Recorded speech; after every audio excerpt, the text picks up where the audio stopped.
भारत और एशिया के सबसे बड़े रईस मुकेश अंबानी अरबों डॉलर की फाइनेंशियल इंडस्ट्रीज में तहलका मचाने की तैयारी में है। रिलायंस स्ट्रेटेजिक इन्वेस्टमेंट लिमिटेड यानी RSIL को रिलायंस इंडस्ट्रीज लिमिटेड से अलग करने की उनकी योजना को शेयर होल्डर्स और क्रेडिटर्स की हरी झंडी मिल गई है। प्रस्ताव के मुताबिक RSIL का नाम जियो फाइनेंशियल सर्विसेज लिमिटेड होगा।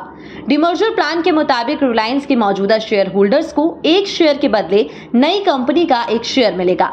कंपनी के बोर्ड ने पिछले साल अक्टूबर में इस डिमर्जर को मंजूरी दी थी। माना जा रहा है कि नई कंपनी को दिवाली से पहले लिस्ट किया जा सकता है। रेगुलेटरी फाइलिंग के मुताबिक रिलायंस को डिमर्जर स्कीम के फेवर में 100% वोट मिले हैं। नेटवर्थ के हिसाब से ये जियो फाइनेंशियल देश की 5वीं सबसे बड़ी फाइनेंस कंपनी होगी। इनका नेटवर्थ कोटक महिंद्रा बैंक और बजाज फाइनेंस से ज्यादा होगा।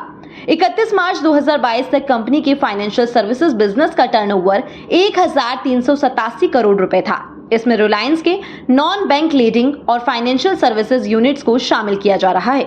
हाल ही में एक रिपोर्ट में दावा किया गया था कि जियो फाइनेंशियल सर्विसेज को इस साल दिवाली से पहले शेयर मार्केट में लिस्ट किया जा सकता है। कंपनी ने अपने इस प्रस्ताव को मंजूरी देने के लिए 2 मई को शेयर होल्डर्स और क्रेडिटर्स की मीटिंग बुलाई थी। रिलायंस की नई कंपनी में Reliance payment solution, Jio payments bank, Reliance retail finance और रिलायंस रिटेल इंश्योरेंस ब्रोकिंग को शामिल किया जाएगा। जानकारों का कहना है कि इससे बैंक, NBFC और फिनटेक कंपनियों को कड़ी चुनौती मिल सकती है।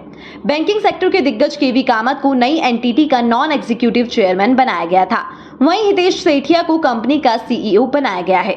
साथ ही आपको बता दें कि फाइनेंशियल सेक्टर में रिलायंस की एंट्री से खासकर पेटीएम और बजाज फाइनेंस को कड़ी टक्कर मिल सकती है। पिछले फाइनेंशियल ईयर में रिलायंस के फाइनेंशियल सर्विसेज बिजनेस और RSIL का रिवेन्यू लगभग 1535 करोड़ रुपए और कंबाइंड एसेट बेस 27,964 करोड़ रुपए रहा था। रिलायंस ने मार्च में शेयर मार्केट्स को बताया था कि NCLT ने उनकी योजना को मंजूरी दे दी है। मुकेश अंबानी ने फाइनेंशियल सर्विसेज को अलग करने की घोषणा करते हुए पिछले साल कहा था कि जियो फाइनेंशियल टेक्नोलॉजी लेड बिजनेस होगा। रिलायंस की कंज्यूमर बिजनेस की पूरे देश में मौजूदगी है और इसका फायदा उठाते हुए डिजिटल फाइनेंशियल प्रोडक्ट्स डिलीवर किए जाएंगे।